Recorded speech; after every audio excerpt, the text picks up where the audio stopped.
Hi friends, வணக்கம். இன்னொரு review பார்க்க போறோம்னா நம்ம டேரக்டர் பிரவீன் டைரக்ஷன்ல சரத்குமார், இனியா, கலையரசன் இவங்களும் நடிச்சிருக்க ஸ்மைல் மேன் படத்தை பத்தி தான் பார்க்க போறோம். ஸ்மைல் மேன் இந்த படத்தோட கதையை பத்தி பார்த்தீங்கன்னா, ஸ்டார்டிங் சீன்லயே சரத்குமாருக்கு ஒரு ஆக்சிடென்ட் ஆகுது.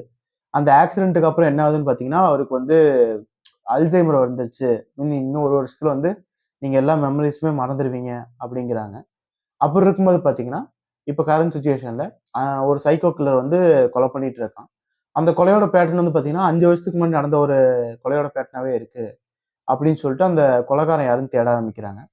அப்படி தேடும்போது பார்த்தீங்கன்னா, இப்போ வந்து 5 வருஷத்துக்கு முன்னாடி இந்த கேஸ் சால்வ் பண்ணியிருப்பாரு தெரியுமா? அவங்களோட எக்ஸ்பீரியன்ஸ் இருந்தா நமக்கு கொஞ்சம் கைடன்ஸ் தான் நமக்கு நல்லா இருக்கும். அப்படின்னு சொல்லிட்டு சரத்குமார்ட்ட போறாங்க. சரத்குமாருக்கு வந்து இப்ப ஞாபகம் வந்து மறந்துட்டு இருக்க கண்டிஷன்ல. பட் இருந்தாலும் பரவால்ல நான் உதவுறேன் அப்படின்னு சொல்லிட்டு அந்த சைக்கோ கில்லர பிடிக்க உதவி செய்றாரு. அதுக்கப்புறம் அந்த கண்டுபிடிச்சாங்களா இல்லையா? அதுக்கு அந்த அல்சைமர் என்னெல்லாம் இப்படிலாம் பாதகமா இருந்துச்சு. அப்படிங்கிற ஒன்லைன் ஸ்டோரி தான் இந்த படம்னே சொல்லலாம். படமா பார்க்கும்போது பார்த்தீங்கன்னா, ஸ்டார்ட்டிங் சீன்லயே ஒரு கொலை நடக்கும். அந்த ஆக்சிடென்ட்டும் நடக்கும். அந்த ஆக்சிடென்ட்லேருந்து வந்து பார்த்தீங்கன்னா, சரத்குமாருக்கு எப்படிப்பட்ட கேரக்டர்ன்னு எல்லாத்தையுமே ஜஸ்டிஃபை பண்ணிட்டாங்க. ஆ படத்துல வந்து பார்த்தீங்கன்னா, ஒரு சீரியல் கில்லர் படம் தான் இது. நார்மலான ஒரு மர்டர் மிஸ்டரி சீரியல் கில்லர் படம் தான். பட் எங்கேயுமே நமக்கு அந்த பதபதப்போ, இந்த ஒரு ஐயோ! அடுத்து யார் செத்துருவா? அடுத்து யார் செத்துருவாங்கிறதே இல்ல.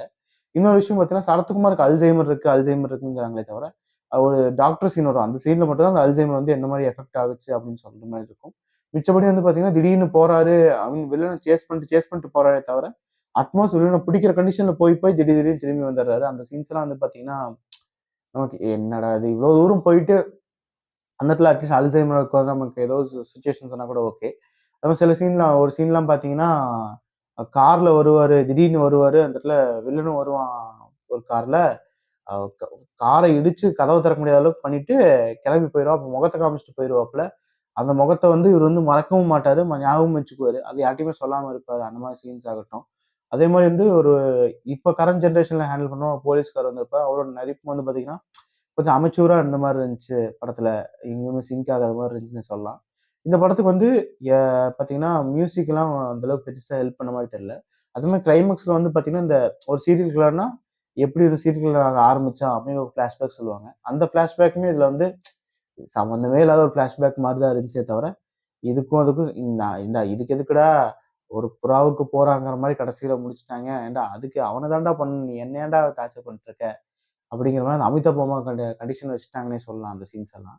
அந்த சீன்ஸ் எல்லாம் இன்னும் கொஞ்சம் பெட்டரா யோசிச்சிருந்தாங்கன்னா, ஒரு ஸ்டோரி லைனா அந்த சைக்கோ கில்லர் எப்படி கொலை பண்றான், அந்த மாரி ஸ்டோரி லைனா சூப்பரா இருந்தாலுமே, அந்த படத்த எக்ஸிக்யூட் பண்ற விதம் உனக்கு தெரியுமா? நமக்கு அடுத்து என்ன, அடுத்து என்னங்கிற எந்த இன்ட்ரெஸ்ட்டுமே படத்துல வரல. அந்த மாரி எக்ஸிக்யூட் பண்ணிட்டாங்கன்னே சொல்லலாம். இன்னொரு விஷயம் நமக்கு வந்து கேரக்டர் வைஸ் வந்து பார்த்தீங்கன்னா, எந்த கேரக்டருமே சரியா பில்ட் பண்ணல. ஒரு கேரக்டரா இருக்க ஸ்டார்ட்டிங்ல எப்படி இருக்கணும், எண்டிங்ல எப்படி இருக்கணும் ஒரு ஆர்க் இருக்கும். அந்த ஆர்க் வந்து சரத்குமார் கேரக்டருக்குமே இல்ல. அந்த மாரி தான் இருந்துச்சு. வில்லனுக்குமே இல்ல. வில்லனோட அவங்க சொன்ன கதையுமே, "இதெல்லாம் ஒரு காரணமா பாஸ்" அப்படிங்கிற மாரி தான் இருந்துச்சு. "இதெல்லாம் ஒரு பெருமையாடா?" அப்படிங்கிற மாரி தான் கொண்டு போயிருந்தாங்களே தவிர, அவங்க வந்து கதைக்காகவும் கொஞ்சம் ஸ்க்ரீன் பிளேக்காகவும் இன்னும் கொஞ்சம் எஃபர்ட் போட்டிருந்தாங்கன்னா, அந்த எஃபர்ட் வந்து இன்னும் கொஞ்சம் படத்துக்கு ஹெல்ப் பண்ணியிருக்கும் அப்படிங்கிற மாரி தான் இருந்துச்சு. இனியா கேரக்டர் வருது. அந்த ஃபிளாஷ்பேக் போர்ஷன்ல இனியா கேரக்டர் என்ன ரிலேஷன்ஷிப்ல இருக்கு? அதுல சரத்குமார் எப்படி இன்வால்வ் ஆயிருக்காரு? இதுக்கும் அதுக்கும் என்ன சம்மந்தம்? அந்த மாரி விஷயங்கள் நெறைய விஷயங்கள் கேள்வியா எழுது. பிளஸ் வந்து பார்த்தீங்கன்னா, அந்த ஒரு சீரியல் கில்லர் வந்து எங்க கொலை பண்ணிட்டுருக்கான்? எப்படி கொலை பண்றான்? எப்படி டம்ப் பண்ணிட்டுருக்கான்? அப்படிங்கிறதெல்லாம் ஒரு ஓப்பனான வீடியோல தான் ஒரு ஓப்பனான ஒரு சின்ன வண்டியில தான் பொணத்த எடுத்துட்டு போயிட்டுருக்காரு. யாருமே பார்க்கலையா? இதெல்லாம் கொஞ்சம் ஓவர் லாஜிக்கா இருந்த மாரி இருந்துச்சுன்னே சொல்லலாம். அதே மாரி ஒரு கொலைய பண்ணி அந்த பொணத்த வந்து ஒரு ஆட்டோல இருக்கிற சீன்ல வரும். அதெல்லாம் பார்த்தீங்கன்னா, ஏன்டா இதெல்லாம் நம்புற மாரியாடா இருக்குது? நடு ரோட்ல வச்சு ஆட்டோல பணத்த மாத்துறதெல்லாம் உங்களுக்கெல்லாம் ரொம்ப சாதாரணமா போச்சாடா? அப்படிங்கிற மாரிலாம் இருந்துச்சு அந்த சீன்ஸு. ஸோ படமா பார்க்கறதுக்கு வந்து பார்த்தீங்கன்னா, ஒரு பிலோ ஆவரேஜான படம் தான் சொல்லுவேன். சரத்குமாரோட 150த் ஃபிலிம் இந்த படம்னு சொல்லலாம். படத்துல வந்து சரத்குமார் பெர்ஃபார்மன்ஸ் தவிர எந்த பெர்ஃபார்மன்ஸும் நோட்டபிளா இல்ல. கலையரசன் வந்து வில்லன் கேரக்டருக்கு செட் ஆகலன்னே சொல்லலாம். அவரோட என்னன்னு தெரியல. ஏதோ ஒரு விஷயம் நம்ம வில்லனா பார்க்க முடியாம இருந்துச்சுன்னு சொல்லலாம். ஸோ படமா பார்க்கறதுக்கு ஒன் டைம் வாட்சபிள் தான். அதுக்கப்புறம் பார்க்கணுமாங்கிறது உங்க கால் தான். தியேட்டர்ல போய் பார்க்குற அளவுக்கு ஒர்த்தான சீன்ஸ் எதுவும் இல்ல. ஸோ ஓடிடில வேணா மிஸ் பண்ணாம பாருங்க. படத்துல வந்து அடல்ட் கன்டென்ட்ஸ் எதுவுமே இல்ல. பட் ஆனா அந்த இறந்தவங்களோட முகத்த காமிக்கும்போதெல்லாம் ஒரு மாரி கொடூரமான ஒரு காட்சியா காமிக்கிறாங்க. அந்த மாரி ரத்தம் தெறிக்கிற மாரி சீன்ஸ் மட்டும் தான் படத்துல இருக்கே தவிர, மிச்சபடி அடல்ட் கன்டென்ட்ஸ் எதுவுமே இல்ல. ஓகே. இதுக்கப்புறம் பார்க்கணுங்கிறது உங்க கால் தான். ஓகே. நெக்ஸ்ட் சந்திப்போம் எனக்கு தெரிஞ்சு. ஓகே. பாய்.